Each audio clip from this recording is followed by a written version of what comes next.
Le titre de mon sermon ce matin, c'est découvrir sa vocation en 3 étapes.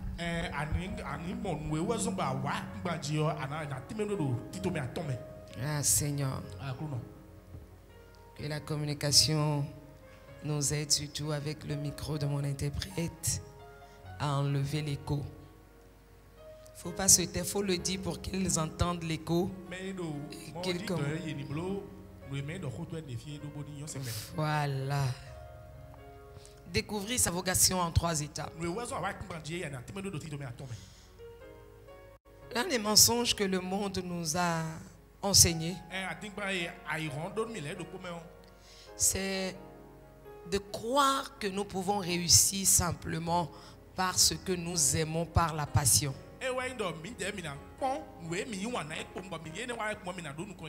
La passion humaine qui tire son sens de l'amour en général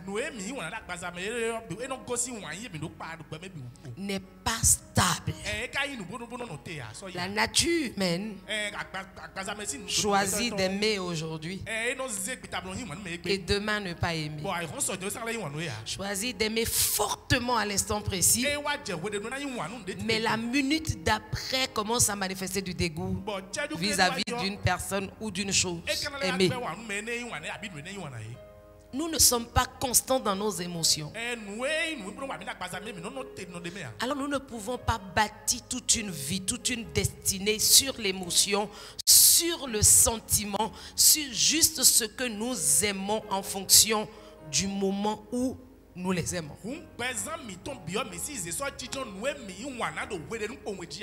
Il y a parfois des personnes, des couples que vous allez voir, ils s'aiment tellement, mais à un moment donné, on se demande comment se fait-il que ces 2 personnes ne s'aiment plus et qu'ils sont juste allés au divorce.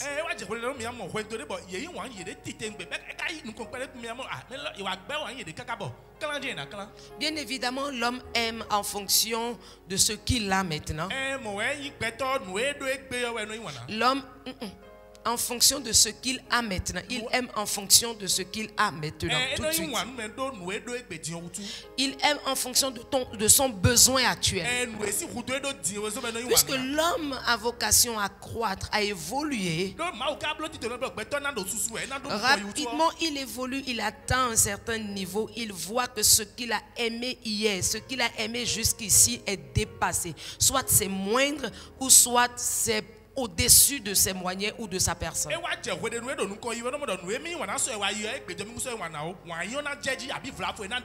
C'est ainsi que la passion aussi fonctionne. On peut aimer fortement un métier, on peut aimer fortement une activité, on peut aimer fortement quelqu'un, mais à un moment donné, puisqu'on évolue et cette chose n'a pas évolué avec nous,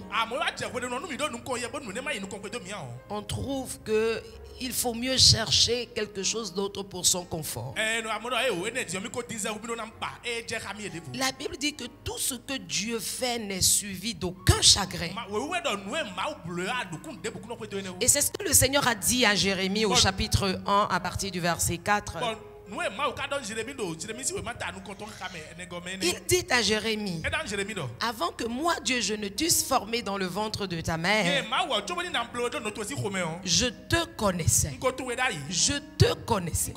Avant même que je ne t'eusse formé dans le ventre de ta mère, je te connaissais. Dieu connaissait Jérémie. Dieu connaissait Jérémie, la semence que Jérémie est, l'évolution que Jérémie va avoir, à quoi sa vie sera adaptée, pourquoi Dieu l'envoie-t-il sur terre, que va-t-il accomplir, son avant sur terre, son pendant sur la terre et son après terre. Dieu connaissait cela. Et donc la vie que Dieu a formée pour Jérémie, la destinée que Dieu a pour Jérémie, les plans que Dieu a pour Jérémie vont forcément correspondre à Jérémie plus qu'il avance, mieux il est. Cela doit lui correspondre. Parce que Dieu est le maître des temps et des circonstances.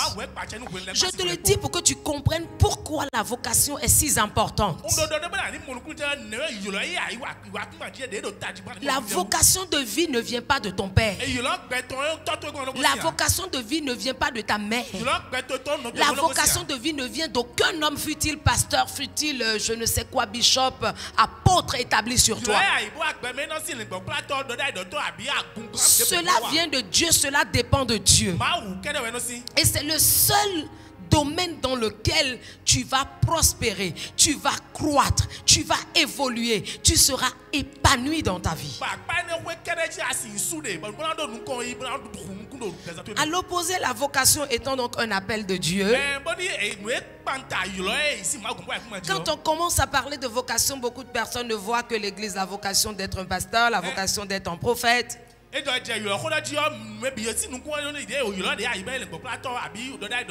La vocation d'être un serviteur de Dieu. Non. C'est un appel dans tous les aspects de ta vie, dans tous les domaines de ta vie. Puisque nous ne pouvons pas vivre notre vie à part et vivre celle de Dieu à part, il est donc important pour nous de découvrir notre vocation pour la vivre dans tous les domaines de la vie. Dieu a donc un appel, une vocation pour chaque personne.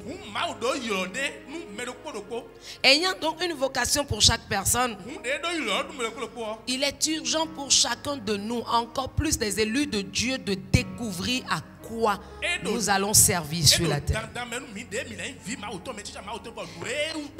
Quel est ce que nous sommes nés pour faire fonctionner? Certains diront nés pour briller. Je n'en disconviens pas, c'est totalement vrai. Parce que la gloire de Dieu va briller sur nous. L'autre diront né pour accomplir ci. Mais moi je te dis, tu es né pour accomplir ta vocation. C'est pourquoi l'apôtre Paul dit que lui, il fait tout ce qui relève de lui. Il court pour atteindre sa vocation céleste. Ce n'est pas une vocation personnelle. Il ne s'appelle pas dans un domaine. Ce n'est pas la vocation d'un humain. Mais il court pour accomplir la vocation céleste de Dieu en Christ.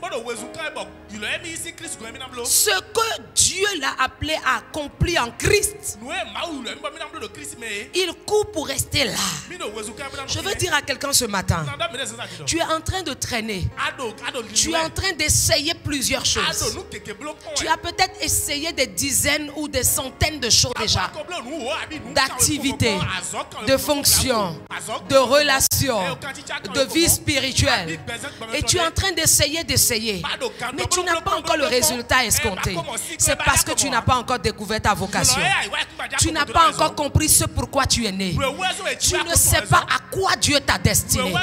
Il y a un secteur qui te réclame. Il y a un domaine qui te réclame.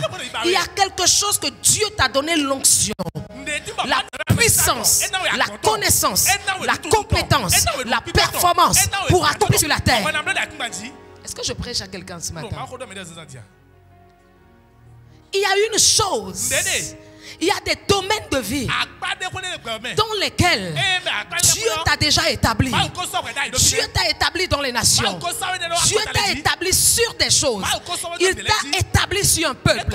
Il t'a établi dans un secteur. Et c'est seulement dans ce secteur de ta vocation que tu deviens imbattable, que personne ne peut t'égaler. C'est dans ce domaine d'activité-là, c'est dans ce domaine où Dieu t'appelle que tu seras connu. Que tu seras une révélation. Que tu seras une révélation pour les gens du domaine. Dans le domaine de vocation, on ne fait pas d'effort. Ça coule comme ça coule. Ça vient naturellement. Parce que l'onction t'accompagne. Beaucoup de choses que tu as essayées n'ont pas marché. Bien évidemment, la Bible est claire dessus. Il dit semons plusieurs choses. Semons plusieurs choses. Car certains peuvent donner et d'autres peuvent ne pas donner. Oui, tu peux essayer. Ou tu as essayé. Mais il est temps maintenant que tu découvres ta vocation. Parce que c'est là que tu vas croître. C'est là que tu as un nom. C'est là que l'abondance va t'accompagner. C'est là que Dieu sera avec toi. Jusqu'au moment où tu rentres dans ta vocation de vie, c'est en ce moment-là que tu verras la gloire de Dieu. Tu attends la gloire de Dieu sur ta vie. Pose-toi les bonnes questions. Mais aujourd'hui, je veux te faire découvrir ta vocation en 3 étapes. La première étape, c'est une étape d'audace. C'est être prêt à repenser sa vie. Être prêt à repenser sa vie autrement. Celui qui n'est pas prêt à repenser sa vie, il ne peut pas rentrer dans sa vocation. Repenser autrement sa vie. Voir autrement sa vie. Organiser autrement sa vie. Prendre une autre direction. Être prêt à prendre un chemin neutre. La Bible dit que lorsque Moïse est sorti du désert, 40 ans en Égypte. 40 ans en Égypte. Moïse a fait 40 ans en Égypte. Je n'ai pas dit 40 jours. Je n'ai pas dit 40 mois. 40 ans. Il a fait un temps complet en esclavage en Égypte. Un bon matin, il se sent poussé par la main de Dieu, par ce qui est arrivé, de sortir de l'Égypte. Là où il était en Égypte, il vivait dans le palais du roi. Il avait déjà une certaine vie. Il avait déjà atteint un certain niveau. Écoute, vivre dans un palais, et dans un palais comme celui de Pharaon, où tu vas boire dans des calices en or, tu vas manger dans des assiettes en or, tu vas te couronner d'or, tu vas mettre des bracelets d'or. Il vivait comme un prince. Parce que la Bible est claire. Parmi les choses que le monde a en horreur, c'est qu'un esclave non préparé, non enseigné, devienne roi. Puisque la destinée de Moïse est une destinée royale, puisque la vocation de Moïse est une vocation à gouverner, un appel à diriger, à gouverner un peuple, à orienter un peuple, à être à la tête d'un peuple. C'est à ça que Dieu l'appelle.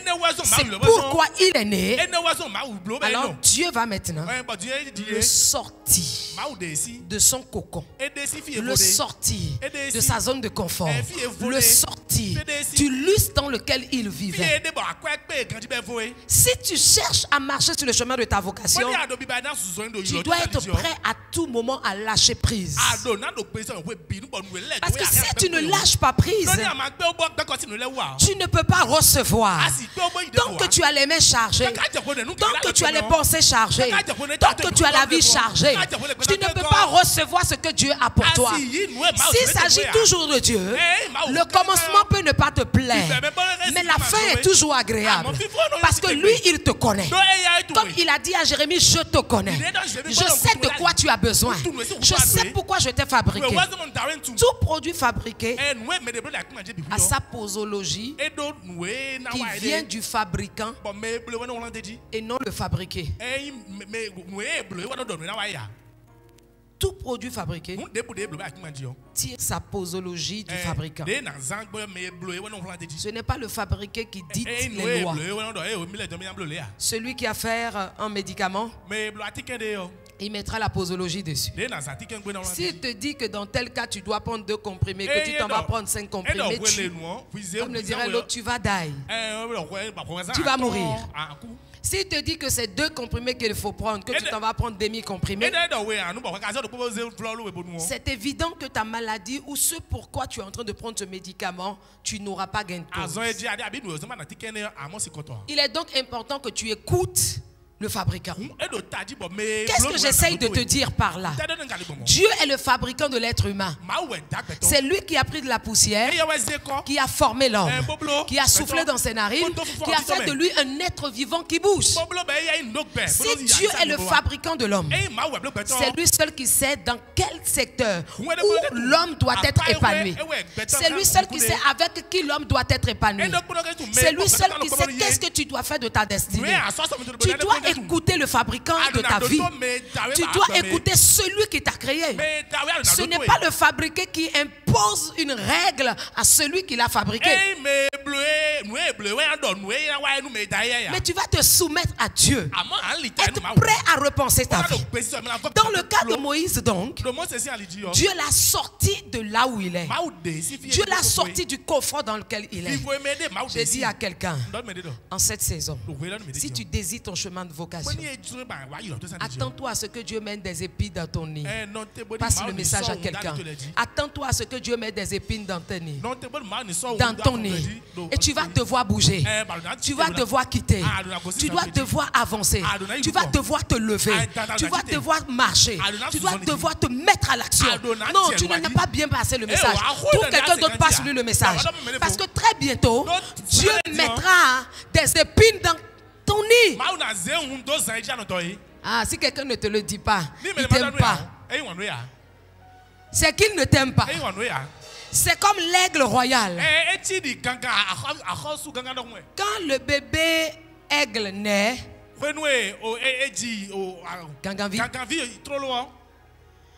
le bébé reste dans le nid. L'aigle prend soin de lui faire un bon nid. Un bon nid douillet. Très agréable. Et ce que moi j'aime surtout chez l'aigle royal, c'est d'abord sa capacité à voler très haut, à prendre son envol très haut. Deuxième chose, c'est sa capacité visuelle. L'aigle royal voit. Ah, sa voix, comme c'est pas permis. C'est les deux choses là que j'aime le plus. La troisième chose, c'est sa méthode d'éducation. Sa méthode d'éducation. Donc quand le bébé aigle naît, il fait un nid douillet. Et le bébé aigle est dedans. Parce que le nid est douillet, le bébé aigle reste à l'intérieur longtemps. Il ne veut plus essayer à voler. Parce qu'il a tout ce qu'il faut, il a le confort. Un bon matin, quand l'aigle royal, la maman aigle sait que le temps est arrivé pour que le bébé l'apprenne maintenant à voler, il prend le bébé aigle avec son bec. D'un coup, c'est pas en douceur. Il le prend d'un coup. Il prend son envol. Il vole très haut. Il va très haut. Et quand il va très haut, il lâche le bébé aigle.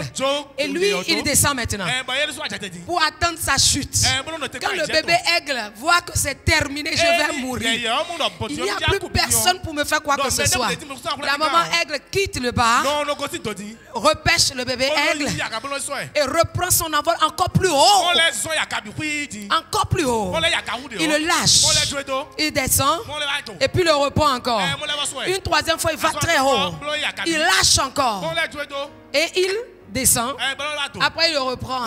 Il va le déposer dans le nid. Le bébé aigle certainement va faire. Ok. Il y a quoi maintenant? Je transpire. Comme je t'ai dit que j'aime bien la méthode d'éducation de l'aigle, tu dois être en mesure de me comprendre à des moments donnés. Quand il fait ça, il lâche. Le temps que le bébé aigle souffle un peu. Le lendemain, il ne peut pas faire. Mais le troisième jour, il reprend le même exercice. 3 fois de suite. Si le bébé aigle ne se lève pas un bon matin pour aller voler lui-même, la mère aigle, Jean, attends-moi ici, je viens. Elle s'en va chercher des épines qu'elle met dans le nid. Le bébé aigle Va à gauche, tcha. À droite, tcha. Derrière, tcha. Devant, tcha. C'est quelle histoire ça? Quand c'est inconfortable, on se lève. Quand c'est inconfortable, on bouge. Alors, il met des épines dedans. Tu as compris pourquoi les bébés aigles sont tous sortis du nid. Parce que là, c'est inconfortable. Il faut maintenant qu'il commence à se lever. Et quand maintenant ça devient très inconfortable, soit il a la capacité, donc il sort en même temps, il commence à voler. Et quand il sort pour aller voler, la maman aigle va détruire le nid. Il revient, il n'y a plus de nid. Maintenant, passe d'arbre en arbre. Commence à vivre comme l'aigle royal. Commence à te chercher toi-même. Mais s'il ne peut pas voler encore, un moment aigle reprend encore. Quand il reprend, il va très haut. Il lâche. Le temps de descendre, le bébé aigle ouvre ses ailes. L'air rentre dedans. Il s'essaye. Il ouvre, il ferme. Donc c'est comme ça, il découvre le principe. Donc c'est comme ça que les choses marchent. Donc si c'est comme ça que ça marche, autant rapidement commencer à faire comme il faut pour avoir ce qu'il faut. Donc, tu dois être prêt à repenser ta vie, prêt à prendre ton envol, prêt à quitter le confort dans lequel tu es. Peut-être que le secteur dans lequel tu es marche, mais tu n'es pas appelé à faire marcher les choses dans cette mesure où tu es là. Dieu t'appelle à de grandes altitudes. Il t'amène à de grandes altitudes. Il t'amène au sommet, là où tu dois voler, là où tu dois atteindre le sommet de ta capacité. C'est là-bas que Dieu veut t'envoyer. Mais ce n'est que dans le domaine de vocation. Parce que dans ton domaine de vocation, c'est là que tu as un nom. C'est là que tu peux t'enrichir. C'est là que c'est facile. C'est là que toi-même tu sens réellement que c'est ton appel. La concurrence ne te tue pas dans ton domaine de vocation. Les gens vont faire ce que tu fais. Ils ne peuvent pas faire au rythme où tu le fais. Ils ne peuvent pas le faire avec les mêmes, de la même manière que toi. La qualité ne sera pas les mêmes. C'est-à-dire qu'il y a une différence. Les maîtres des différents secteurs, sont ceux dont ce secteur est une vocation. Tu vois quelqu'un, il est conférencier. Parce que tu l'as écouté 3 fois, tu veux faire comme lui. Tu vas échouer lamentablement. Ou tu seras ridicule. Ça ne marchera pas. Parce que Dieu ne t'a pas appelé à ça. Le don que Dieu donne, c'est pas nyona, c'est pas bonheur. C'est un don. Le don que Dieu donne accompagne toujours la vocation. C'est difficile pour toi d'exercer tes dons. C'est difficile pour toi de manifester une compétence naturelle que Dieu t'a donnée dans un domaine, parce que l'onction que tu as sur ta vie ne correspond pas à ce que tu es en train de faire. Dieu te donne le don naturel qui accompagne cette chose. Certains diront, je n'ai pas appris à faire, mais voilà, je le fais. C'est juste un don. Quelqu'un dira, je n'ai pas été à l'école pour ça, mais il le fait tellement bien. C'est un don que Dieu a mis en lui. C'est une onction que Dieu lui a donnée, parce que l'onction est la capacité de faire les choses. La capacité de Dieu, l'huile de Dieu qui décoince les choses qui sont coincées. L'onction va avec ce pourquoi Dieu t'a appelé. S'il y a des commerçants qui réussissent dans leur commerce, qui deviennent des opérateurs économiques, ils ont l'onction pour faire ce qu'ils sont en train de faire. Ils ne l'ont pas appris à l'école. 1000 coups de gestion n'atteindront jamais la capacité naturelle que Dieu a donnée à quelqu'un dans un domaine de vocation. 1000 temps de formation, un diplôme d'agrégation n'atteindra jamais le niveau d'une onction que Dieu a donnée dans un secteur. C'est au-delà de la formation. Cela ne veut pas dire que tu ne peux pas te former pour certaines choses. Mais Dieu te donne le don et l'onction. C'est deux choses différentes. Le don et l'onction. Le don, ce sont ces compétences naturelles qui sont en toi. Pour découvrir ta vocation, pendant que tu es prêt à repenser ta vie, qu'est-ce que tu sens naturellement en toi que Dieu t'a rendu capable de faire? Quel est le don qui est en toi? Va au fond de toi-même. Recherche le don que Dieu a déposé en toi. Recherche la capacité que Dieu a déposée en toi. Qu'est-ce que tu fais naturellement? Qu'est-ce que tu fais facilement? Qu'est-ce que tu fais sans apprendre? Qu'est-ce que tu maîtrises sans pour autant aller à l'école? Sans pour autant aller à l'école de cette chose. Sans pour autant te former pour cette chose. Ah, c'est toi qui fais bien. Pendant que j'étais en train de travailler, je vois quelqu'un qui fait. C'est toi qui fais bien. Parce que tu es en train de chercher déjà en toi. Que le Saint-Esprit mette la lumière dessus. Que le Saint-Esprit te révèle. Que la lumière du ciel éclaire ce don en toi. Que tout au long de cette nouvelle semaine, que ce don refasse surface. Que ce don se manifeste encore. Que le Seigneur te révèle. Qui t'amène à la découverte. La Bible dit, dans Matthieu 7,7, à celui qui cherche, il révèle. À celui qui cherche, il révèle. À celui qui frappe, il ouvre. À celui qui demande, il accorde. Si tu vas à la recherche de ce don qui est en toi, la recherche de ce don qui est en toi, cette capacité qui est en toi, tu comprendras. Il y a un don qui est en quelqu'un. Il y a un don qui est en chacun de nous. Ou des dons qui sont en chacun de nous. Mais la plupart du temps, nous trouvons ce don banal. Parce que nous voulons être quelqu'un d'autre. Nous voulons nous mettre dans la peau de quelqu'un d'autre.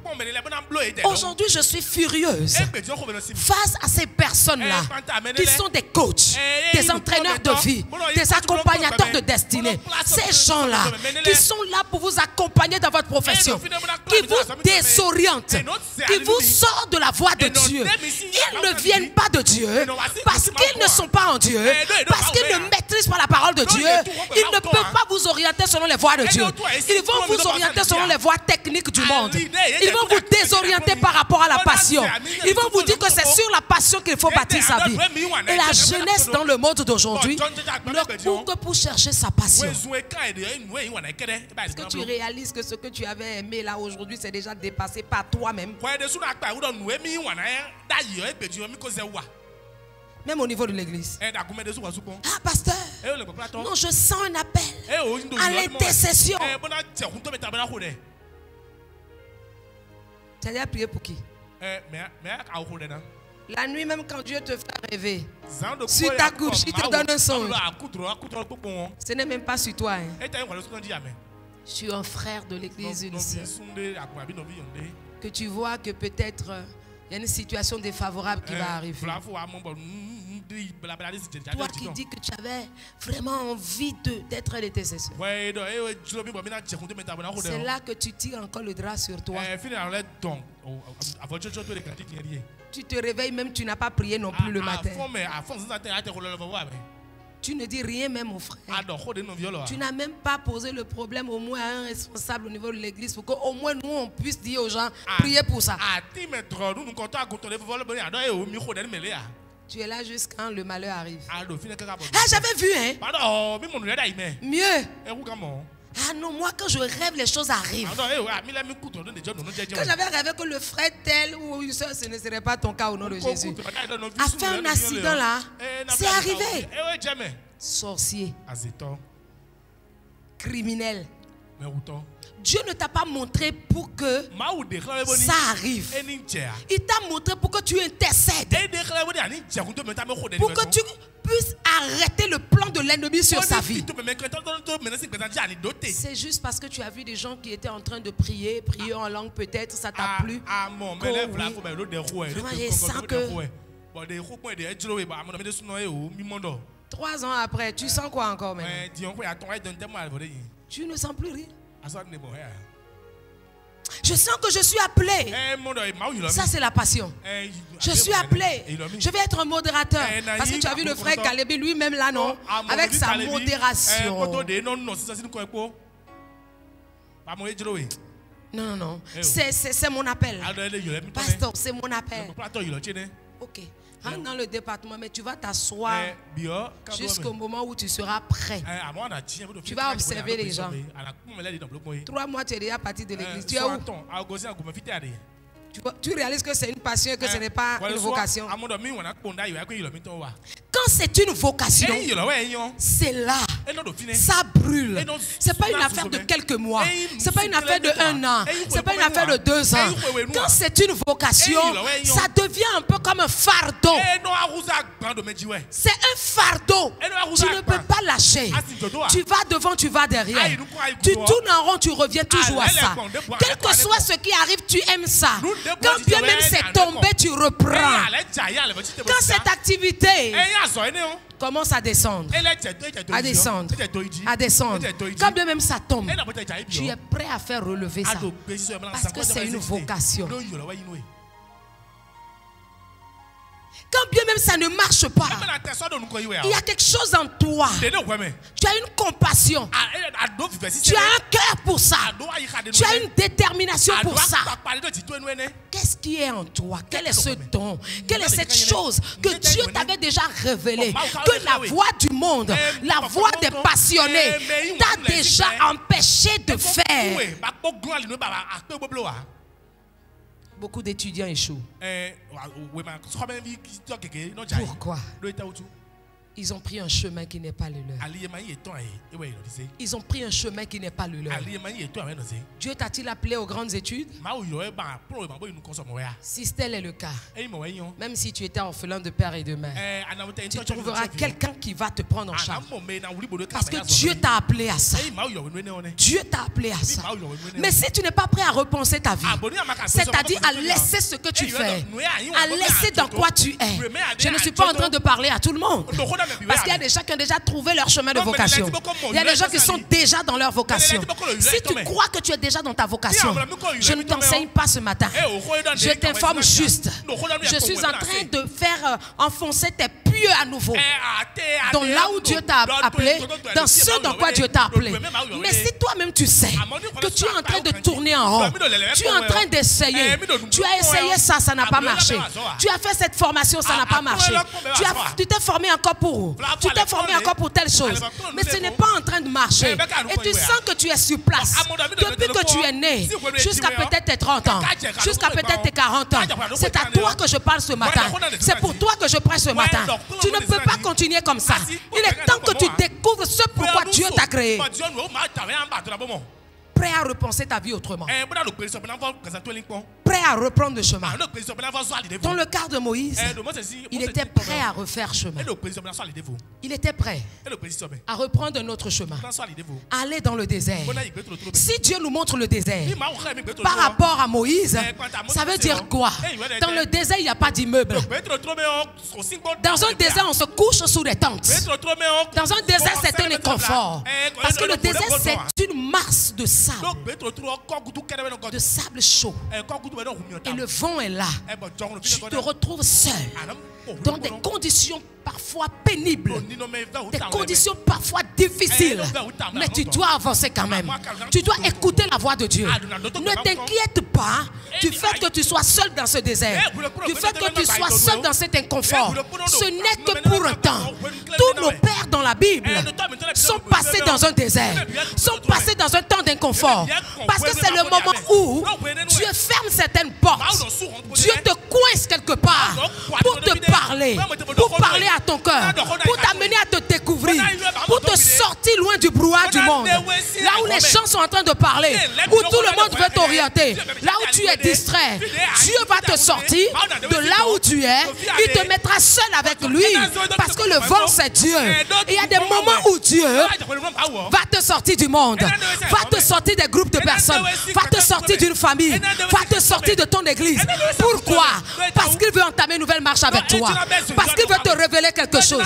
Parce qu'il veut te montrer un chemin. Ce n'est pas le moment de te sentir seul. Ce n'est pas le moment de dire tout le monde m'a abandonné. Mais c'est le moment de dire Seigneur, donne-moi la force de te suivre. Donne-moi la force. Parce que quand Moïse est rentré dans le désert, à sa sortie du désert, il devient le gouverneur du peuple. À sa sortie du désert, il devient un autre homme. À sa sortie de l'inconfort, il a de la puissance. À sa sortie de l'inconfort, il a reçu un nom. À sa sortie de l'inconfort, il a bâti une nation. Est-ce que je prêche à quelqu'un ce matin? Tu dois aimer cette solitude à des moments donnés. Tu dois accepter ce changement de direction. Parce que c'est dans ce changement de direction que Dieu te réoriente. Tu ne peux pas perdre le temps. Tu as assez perdu ton temps jusqu'ici. Tu as assez perdu ton temps jusqu'ici. L'heure est arrivée maintenant. Accepte le désert. Pourquoi as-tu peur du désert? Il y a plusieurs types de désert. Mais ce désert, c'est le manque dans lequel Dieu va te montrer le chemin de vie.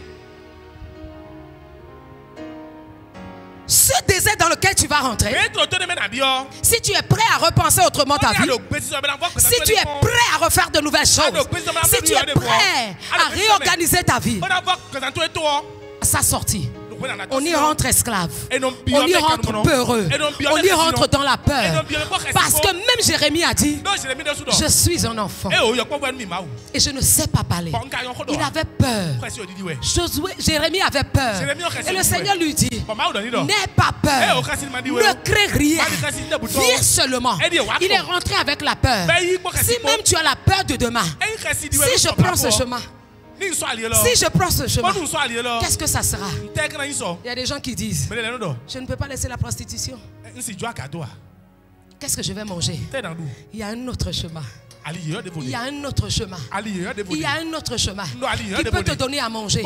La prostitution seule ne peut pas te donner à manger. Et la prostitution est proscrite par Dieu. Il t'a déjà accepté tel que tu es, avec ton statut, comme la femme samaritaine, celle qui était adultère, d'homme en homme,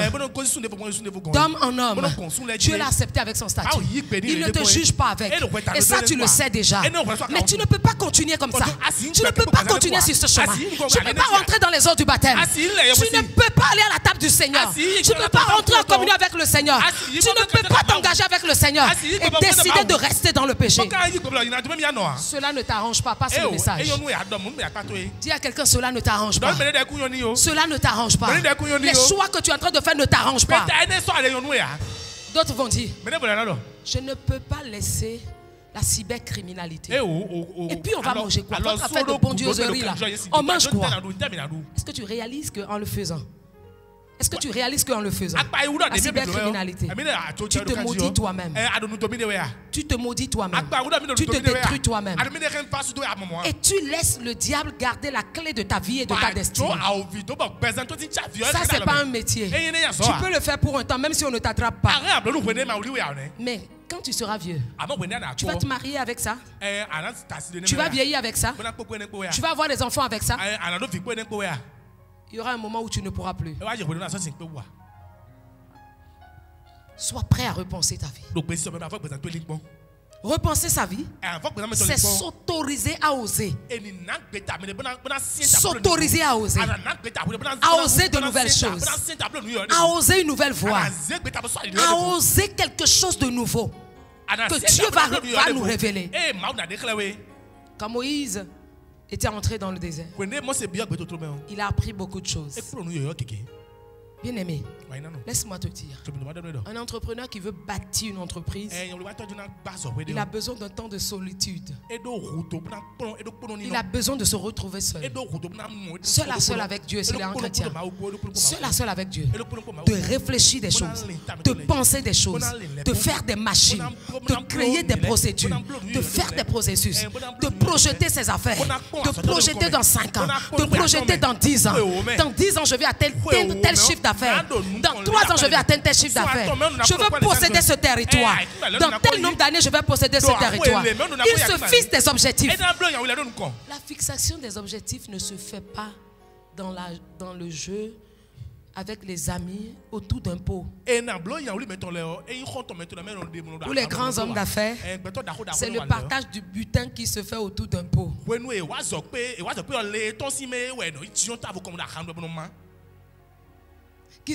Qu'on partage peut-être autour d'une table. Ou on discute de quel serait l'apport de chaque personne.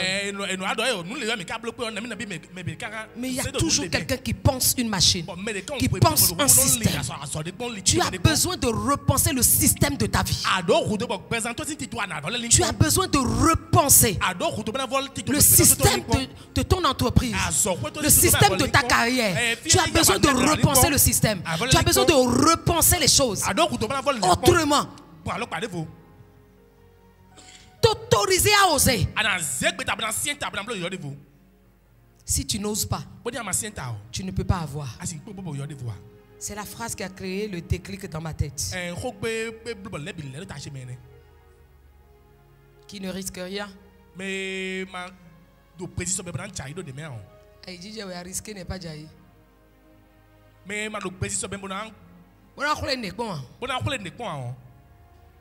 Il n'aura rien. Sois prêt. Sois prêt à repenser ta vie. Repenser sa vie, c'est aussi laisser tout ce que l'on avait. C'est aussi laisser tout ce qu'on a déjà préparé pour avoir un plan nouveau. Regarde, quand Jésus est sorti de l'eau de baptême, il avait 30 ans. Mais maintenant, il va repenser sa vie à 30 ans. Qu'est-ce qui s'est passé en ce moment? Il va dans le désert. Dieu le pousse, l'Esprit de Dieu le pousse dans le désert. 40 jours, 40 nuits. Un temps où il a pris une autre direction. N'aie pas peur de prendre une autre direction que Dieu va te montrer. Vous savez, dans le passé, je ne supporte pas les erreurs. Dans le passé, je ne supporte pas les erreurs. Je ne supporte pas mes erreurs personnelles jusqu'à supporter les erreurs de quelqu'un autour de moi.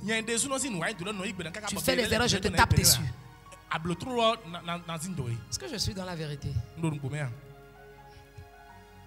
Est-ce que je suis dans la vérité? Ah, c'est une seule personne qui a osé. Hein? Il a déjà commencé à oser. Il s'autorise à oser maintenant. Il a fait comme ça. Ouais. Tu fais une petite erreur, je te tape dessus. Pas. Ce n'est même pas taper dessus. Pas, hein? Pang, pang. Ou pang, pang, pang, pang. Mais avec l'expérience, j'ai compris que on ne peut pas évoluer sans les erreurs. On ne peut pas évoluer sans les erreurs. C'est impossible.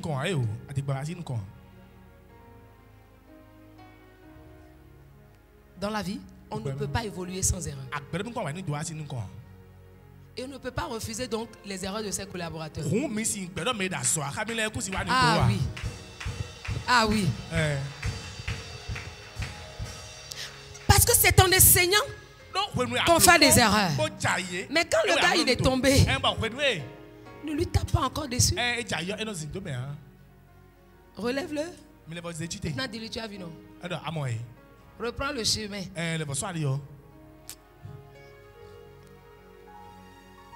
Il pose son pied. Il sait que là il a glissé.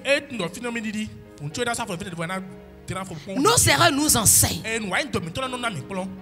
Tu as peut-être fait une erreur de choix face à ta propre vie, professionnelle, spirituelle, sentimentale, ou que sais-je encore. Mais repense ta vie. À 30 ans, Jésus aurait pu dire comme nous autres aujourd'hui, quand même ça fait 30 ans, hein? Et je vais laisser ce que j'ai fait jusqu'à 30 ans, je maîtrise ça déjà. Laisse. Prends le chemin que Dieu te montre. Ne prends pas le chemin des hommes. N'écoute pas la voix des hommes. trouve-toi le moment de te retrouver seul à seul avec Dieu. S'il y a une chose que j'ai retenue dans la conversion de mon époux, je me rappelle que je ne sais plus si c'est avant que je lui ai parlé de Jésus ou si c'était après, je ne me rappelle plus exactement. Mais je sais qu'à un moment, il disait à l'époque qu'il est allé à l'église Saint-Michel, l'église catholique Saint-Michel. Il est allé vers la statuette de Marie qui tient enfant là, comment on appelle ça maintenant? Sacré-Cœur. Sacré-Cœur. Qui tient enfant là, non? Marie qui tient enfant là. C'est lui qui est sacré. Bon, appelez ça comme vous voulez. Marie qui tient enfant là, la statuette qui tient enfant là. Dans la cour. Il était allé là-bas. Et il a dit, si tu me laisses, Jésus, toi, tu es dans les bras de ta maman. Si tu me laisses, que les gens qui sont autour de moi là, viens faire ci, viens faire ça. Vitriolum, IC, telles, toutes les propositions que les gens ont. Si tu ne me montres pas le bon chemin dans tout ça, et que je prends un, tu ne peux pas dire que mon âme va aller en enfer. C'est sûr que Dieu même, il a aimé ça. Mon âme ne va pas aller en enfer. Et tu ne vas pas dire que j'ai pris un mauvais chemin. Donc, tu vas m'orienter. Le chemin qui est pied dedans, montre-moi ce chemin et je prends. Donc, Jean, si c'est vitriolum, c'est ça que je vais prendre. Je m'en fous. Si c'est sauter sur un pied, que je prends. Si c'est tracer des choses par terre, pentagua, que machin, avec les yeux dedans, les pieds dedans, sauter ici, sauter là-bas, couchez-vous par terre, restez debout. Si c'est ça que je prends, tu ne vas pas dire que mon âme va aller en enfer. Et il était sincère. Mais Dieu l'a orienté. Tu as besoin de prendre un temps. Si tu penses que ce temps que tu vas prendre avec le Seigneur, ce n'est pas un jour, ce n'est pas 2 jours. Définis un temps. Parce qu'il s'agit de ta vocation, de ta destinée. Tu peux le faire sur 1 mois. Tu peux le faire sur 2. Tu peux le faire sur 3. Je ne te dis pas ne mange pas pendant 3 mois. Tu ne peux même pas tenir. Je te connais, on se connaît. Mais retire-toi.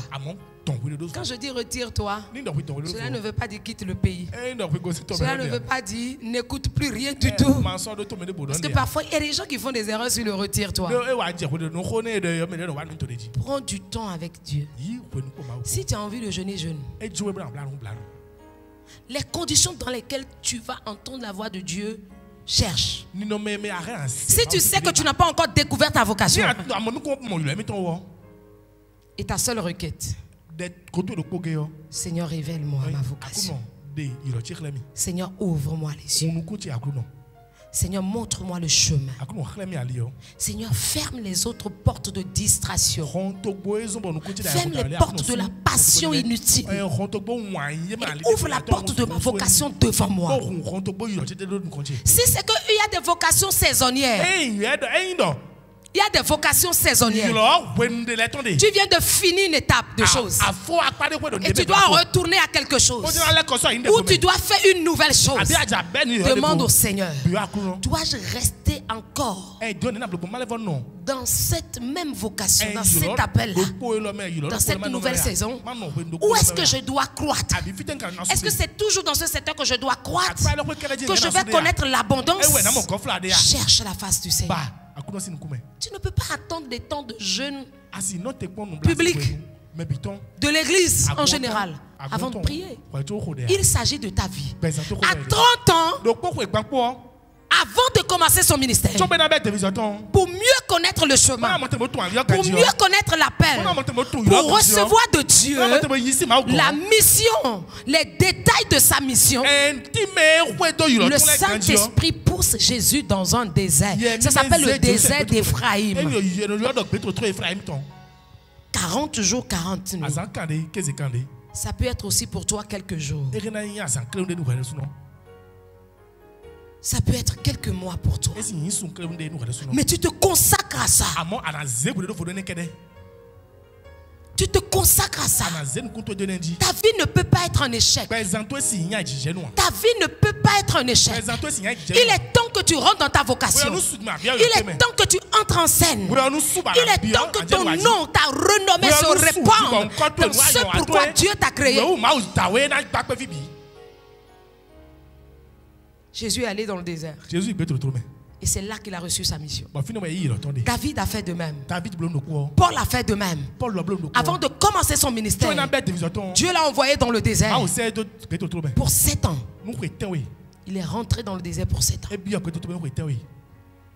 Avec la parole, Dieu l'a orienté. Voici ce que tu vas faire de ta vie. Voici le chemin que tu vas prendre. Professionnellement, le chemin que tu vas prendre, Dieu va te montrer. Spirituellement, le chemin que tu vas prendre, Dieu va te montrer. Maritalement, le chemin que si tu n'es pas encore marié, le chemin que tu vas prendre, Dieu va te montrer. Tu as besoin de rentrer dans le désert. Le désert du silence. Pour entendre la voix de Dieu. Le désert du silence. Pour entendre Dieu te parler. Il te parlera dans le silence de la nuit. Il te parlera dans le silence de tes mots. Il te parlera dans le silence dans lequel tu es assis confortablement. Il te parlera dans le silence de tes prières. Dieu veut te parler. Te montrer le chemin. Mais quand ses pères sont sortis du désert, chacun de nous a vu ce qu'il est devenu. Deuxième étape, c'est regarder ou observer le chemin de vocation que Dieu a tracé pour toi. Dieu dit à Abraham, vois. Sors de là où tu es. Vois. Ce regard, ce n'est pas juste un regard physique. C'est un regard spirituel sur ta vocation. Tu vas mener un regard spirituel. Le regard spirituel sur ta vocation, c'est quoi? Tu regardes ça avec le miroir de la parole. Comment je rentre dans ce secteur? Comment je rentre dans ce domaine? Comment je rentre dans cette relation?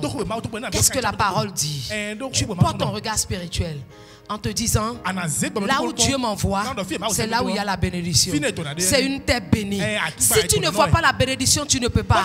C'est pourquoi Dieu dit toujours au Père, dans la Bible, vois, regarde, vois, regarde. Parce que si tu ne contemples pas, si tu ne regardes pas avec les yeux de l'esprit, si tu ne regardes pas de la manière dont Dieu regarde, si tu ne vois pas tous les acquis que Dieu a déjà déposés là pour toi, que tu regardes le secteur. Vraiment, il y a la crise dans ce secteur maintenant. Et je vais aussi rentrer dedans. Ça ne marche pas maintenant. Non, si Dieu t'a dit va, le moment où il te dit va, si tu as toutes ces précisions, fonce. Tu seras une exception dans le secteur. Je dis, tu seras une exception dans le secteur. Regarde avec les yeux de l'esprit. Dieu dit, regarde Jacob. Lève la tête et regarde. Compte les étoiles. Jacob dit, mais Dieu, écoute, je porte le regard dessus. Même naturellement, je ne peux pas comprendre. Il n'avait pas porté un regard spirituel. Il a porté un regard naturel. Il dit, mais attends, Seigneur, comment je peux compter les étoiles? Je ne peux pas. C'est beaucoup. Il dit non. Ainsi sera ta postérité. Le regard spirituel que Dieu donne, c'est que sa postérité, ce qui sortira de ses entrailles, ce n'est pas que ses enfants seulement, mais ce qui va sortir des entrailles de Jacob, regarde, ce serait incontable. Incontable. Dieu lui dit, regarde, compte la poussière de la terre. Il dit, mais je ne peux pas compter les poussières de la terre. Je ne peux pas compter les grains de sable. Il a encore porté un regard naturel. Et Dieu dit, ainsi sera ta postérité. Incontable comme le sable. Ce qui va sortir de toi, l'abondance qui va sortir, les fruits que tu vas porter, ce serait incontable comme le sable de la mer. Ce serait incontable comme les étoiles du ciel. Porte un regard spirituel. Aime ce que Dieu te montre. Aime ce que Dieu dit sur toi. Aime ce que Dieu te donne. Ne le compare pas à ce que les autres ont. Dieu en a pour chacun de nous. C'est le Dieu de la transformation. Parce que je te dis, toute créature de Dieu, toute création de Dieu doit d'abord connaître une formation pour être transformée. Création, formation, transformation. C'est le Dieu de la transformation. C'est lui qui transforme les choses viles en choses puissantes. C'est lui qui transforme les choses qui peut-être en apparence n'ont l'air de rien. Je te dis que le secret de ta vocation te paraît peut-être pas bien, ne te paraît peut-être pas comme tu veux. Mais laisse-moi te dire, Dieu a mis une ombre sur cette chose. C'est comme ça, à cause de toi. Parce que si c'était tellement agréable, les gens viendront le faire. Les gens vont le prendre avant toi. Les gens vont te l'arracher. Les gens vont posséder ça avant toi. Et tu n'auras même pas ta part. Mais Dieu a gardé ta part. Il a mis une ombre dessus. C'est à toi de le découvrir comme de l'or. C'est à toi de l'explorer. C'est à toi de le saisir. C'est à toi de le travailler comme l'or. C'est à toi de mettre le feu. C'est à toi de sortir la bonne valeur de ça. C'est à toi de révéler l'éclat de ce que Dieu t'a donné. Oui, ce qui est en toi, le don qui est en toi. Je t'ai dit, découvre ton don. Découvre ton don. Il y a des gens qui ont juste un don d'humour. Juste un don d'humour. Dis comment on peut bâtir une vie sur ça. Comment? Alors que c'est avec ça que tu iras de nation en nation. C'est avec ça que tu seras connu. C'est avec ça que tu vas atteindre des niveaux très élevés. Il y a des gens qui ont réussi aujourd'hui simplement avec l'humour. Si Dieu t'a donné l'humour, ne va pas regarder un humoriste bien connu. Vous savez, je regardais hier la télé. Bon, pas regarder la télé. J'étais attiré rapidement par ce qui se faisait à la télé. Mais j'étais très concentré sur mon travail. Mais à un moment donné, on a annoncé un humoriste. Je ne suis pas en train de lui faire la publicité, je l'aime beaucoup. Abou Karoé. Quand j'ai entendu que c'est lui, j'ai dit non, non. Ils sont en train de mentir ou bien quoi. J'ai arrêté le travail. Spontanément. J'ai arrêté le travail. Et puis je regarde. J'ai vu qu'effectivement c'est lui qui était venu au Bénin pour certainement en décembre. Est-ce que vous réalisez que j'ai laissé le travail que je faisais? Que tout le temps que le monsieur là a pris pour faire son humour, quasiment 1 heure de temps. J'ai laissé le boulot que je faisais là. Et j'étais croisé devant la télé. Et je riais de manière niaise. J'aimais trop ce qu'il était en train de faire. Qui ne l'aime pas? Dis la vérité. S'en sortiront. Tout le monde. C'est un don. C'est un don que Dieu lui a donné. C'est sa vocation. Je te donne encore un exemple. Il y a une que j'apprécie beaucoup. Beaucoup.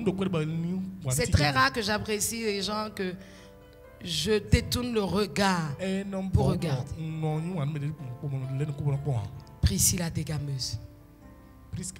Naturelle. Priscille la dégameuse. Naturelle. Vrai. Sincère. Je ne l'ai jamais rencontré. Mais je suis irrésistible à son humour.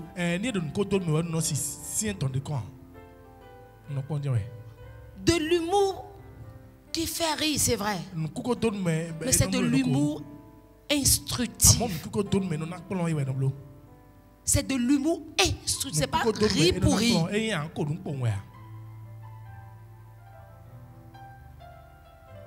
sobres. Que vous voyez ces personnes, des chefs d'État assis, ils ont vocation à prendre le micro pour faire rire un chef d'État. Tu prends ton million, tu rentres chez toi. Konon, ça là. On ne peut pas bâtir une vie dessus. Si c'est ta vocation, je t'encourage. Je t'encourage. Le domaine de l'art, je ne l'ai pas aimé. Ça m'a rattrapé. Parce que mon père m'a dit, tu vas bâtir ta vie, bâtir une vie entière sur l'art. En Afrique, au Bénin, c'est pas possible. Ce n'est pas possible. Et j'ai trouvé que c'est vrai. Mais aujourd'hui, ça m'a rattrapé. Je gagne des millions avec l'art.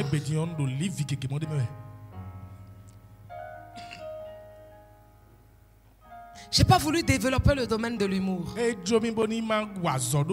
si jamais je développe le domaine de l'humour, ah non, je vais atteindre quelque part. Je le sens en moi. Ça fait partie toujours de l'art. Qu'est-ce que Dieu t'a donné? Le don accompagne ça. Le don accompagne ta vocation. Découvre au fond de toi. Va à la découverte de ta personne. Va à la découverte des dons. Ah, mon bébé d'amour. Bébé de mamie. Comment tu vas? Ils t'ont donné à manger. Tout. Mon bébé tout. Mais viens donc.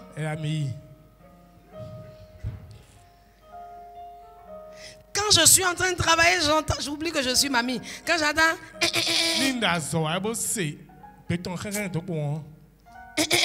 C'est que ça veut pleurer. Mais Zoé, c'est quoi? Prenez-la, descendez. J'ai pas la patience. J'ai pas ce don-là. De supporter ça. Est-ce que tu peux bénir le Seigneur pour les moniteurs de l'Écodie? C'est pas facile.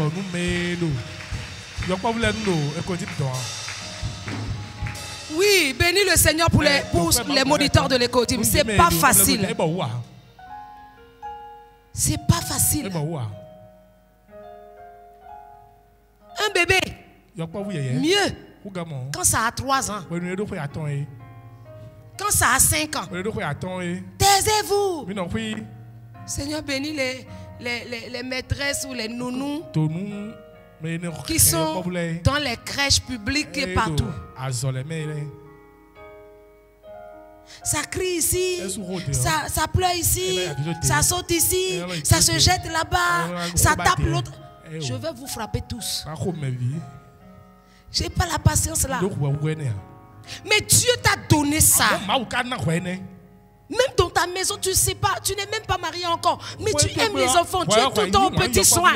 Est-ce que tu réalises que c'est une vocation de vie? Est-ce que tu réalises que tu peux devenir une directrice de crèche? Est-ce que tu réalises que tu peux ouvrir une école? Est-ce que tu réalises que tu peux faire des activités pour les enfants? Est-ce que tu réalises que c'est le domaine d'éducation des enfants? Est-ce que tu réalises que tu peux faire des comptes pour les enfants? Est-ce que tu réalises que tu peux accompagner les enfants? Est-ce que tu réalises que tu peux même prier pour les enfants? Est-ce que tu réalises que tu peux avoir un centre d'éveil pour les enfants? Centre d'éducation et d'éveil pour les enfants. D'organiser des excursions pour les enfants. Des activités pour les enfants. Tu ne sais pas comment tu vas utiliser le don que Dieu t'a donné sur le chemin de vocation. Tu vas te dire, mais non.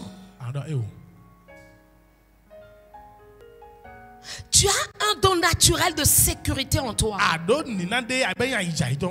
N'importe où tu es, c'est toi qui entends que la porte qui est peut-être dans la 3e pièce est ouverte.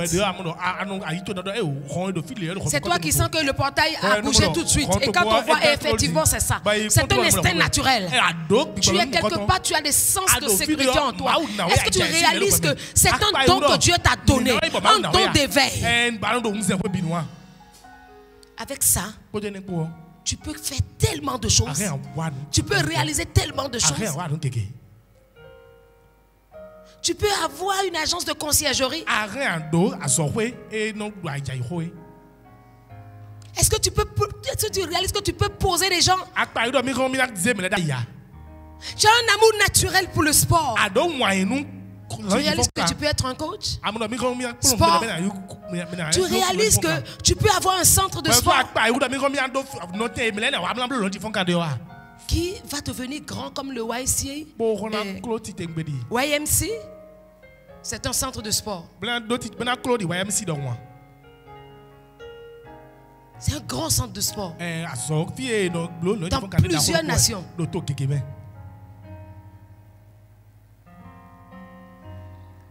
Découvre ta vocation. Découvre ta vocation. Regarde le secteur. Observe. Porte ton regard spirituel. Porte ton regard technique. Porte aussi un regard critique dessus. Avant de te lancer. Certaines personnes sont sur le chemin de vocation. Ils ont le don. Ils s'autorisent à repenser leur vie. Ils s'autorisent donc à oser de nouvelles choses.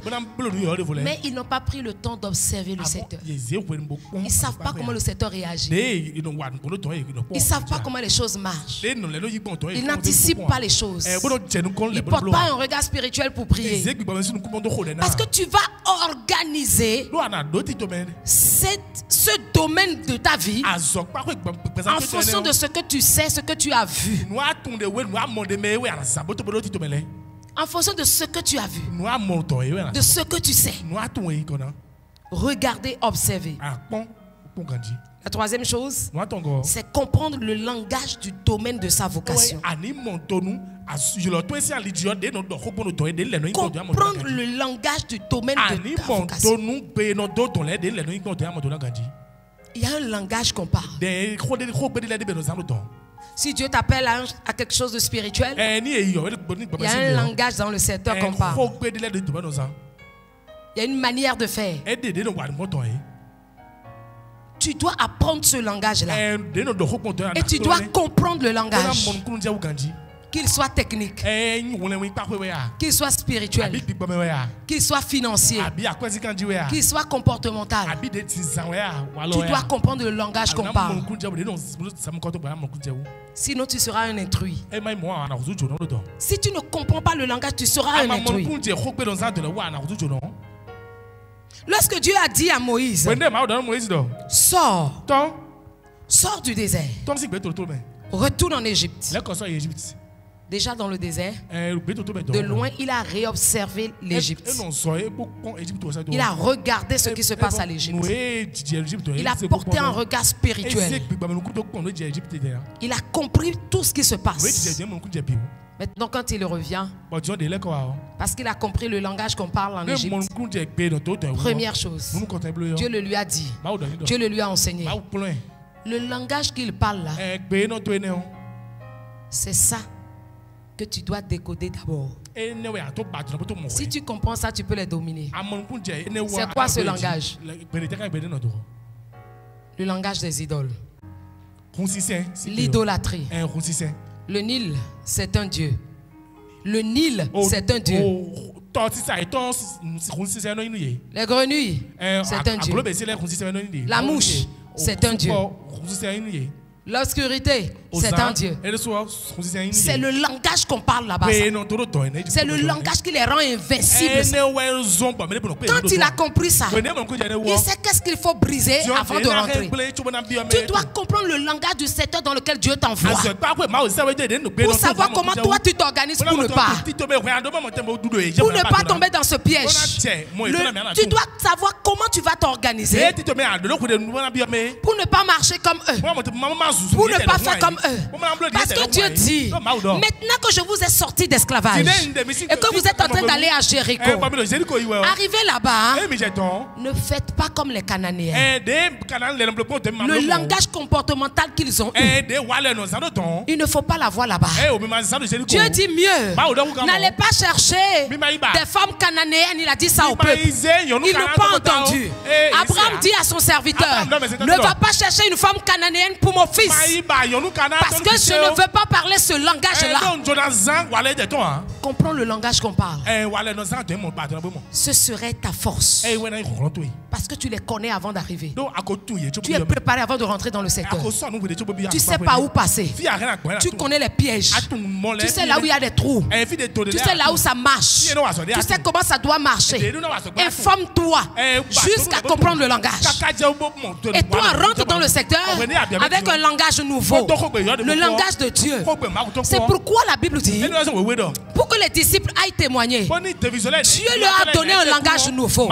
Le langage du Saint-Esprit. Quand ils ont compris le langage que les autres parlent, allez leur parler de Dieu. Allez les convaincre simple. Parce qu'ils savent qu'est-ce qu'ils font. Ils savent comment ils pensent. Ils savent comment ils font les choses. Ils savent qui ils sont. Et parce qu'ils ont compris le langage, ceux qui étaient là ont dit, nous les avons entendus parler dans nos langues. Ils ont parlé crétois. Donc ce ne sont plus des ennemis. Ce sont des alliés. Quand tu vas rentrer dans un secteur sans comprendre le langage du secteur, le langage technique, le langage financier, les profondeurs des différents langages qu'on parle dans ce secteur-là, les gens vont t'induire en erreur. Tu risques de tomber dans des pièges. Mais quand tu maîtrises, il n'y a pas quelqu'un pour te dire le contraire. Il y a des moments quand je veux traiter avec des journalistes, on veut me faire croire que c'est compliqué. Je reste tranquille. Quelqu'un voulait que je lui donne en interview sur une des chaînes de télévision. J'ai dit, je suis très occupé. Voyez avec mon cabinet. Et puis on m'écrit, non, je dois vous voir d'abord. On doit briefer. Je dois vous expliquer comment ça se passe. Puisque c'est avec les caméras, ça va aller en ligne. Je me suis tué. J'ai dit, envoyez-moi les questions si vous voulez. Mais si vous voulez, vous pouvez laisser. Et me poser la question directement. Non. C'est qu'il faut que... Tu veux envoyer question, mais tu ne veux pas envoyer question. Elle a envoyé question. Maintenant, je veux vous rencontrer. Tu ne peux pas me rencontrer. Le jour où on va tourner, on se rencontre. Ah non, bon, il peut y avoir des ratés. Sais-tu que je suis du domaine? Sais-tu que je suis du domaine? Et que j'ai exercé à tel endroit, à tel endroit, à tel endroit. Ah, donc il n'y a pas de souci, maman. Donc je peux venir. Donc tu voulais me blaguer. Si je ne comprenais pas le langage, tu voulais me blaguer. Quelqu'un m'invite à une activité. Et puis après, on me dit de jeûner pour prier. Pour un témoignage de 30 minutes, c'était tellement ridicule. Témoignage, je vais donner, c'est même pas enseignement. Et je vais jeûner et prier, rencontrer les gens d'abord avant de venir donner mon témoignage de conversion. J'ai dit laissez tomber, allez prendre quelqu'un d'autre. La personne voulait insister. Non, c'est comme ça qu'on fait. Je dis, j'ai été membre de votre mouvement. Peut-être avant vous. Et je maîtrise comment ça se passe. Où tu veux qu'on jeûne là? C'est à tel endroit à Jéricho. Ah, donc, vous êtes membre. Je ne suis pas membre, je suis ancien membre. Je comprends le langage de cette histoire-là. Ce n'est pas à moi de venir jeûner prier avec vous. C'est vous votre programme. C'est vous qui jeûnez prier dessus. Et mieux, vous priez pour moi. Ce n'est pas moi qui est venu prier pour vous. Ou prier avec vous. Ou bien. C'est si simple. Comprends le langage du secteur. Comment ça se fait? Le langage c'est quoi? C'est pas juste la manière de parler. Comment ça se fait? Quelles sont les différentes étapes? Quelles sont les choses à ne pas faire? Quelle est la méthode? Si tu ne comprends pas le langage, il te sera difficile. On va aller dans l'évangile de Jean chapitre 15 verset 16. Est-ce que tu peux te tenir sur tes pieds? Nous allons honorer la parole du Seigneur. Tu vas te tenir sur tes pieds, on va honorer la parole du Seigneur. Évangile de Jean chapitre 15 verset 16. Ce n'est pas vous qui m'avez choisi, mais c'est moi qui vous ai choisi.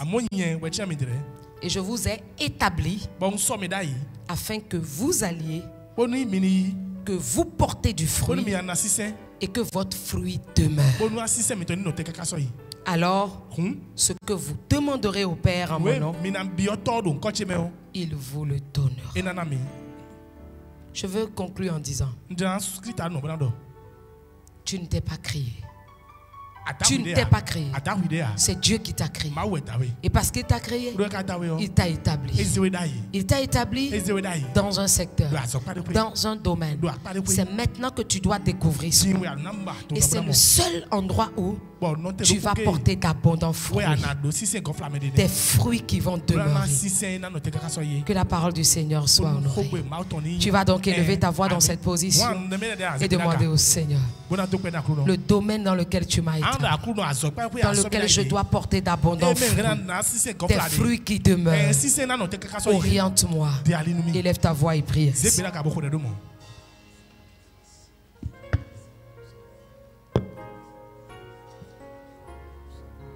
Ne sois pas silencieux ce matin. C'est une occasion pour toi de découvrir ta voix.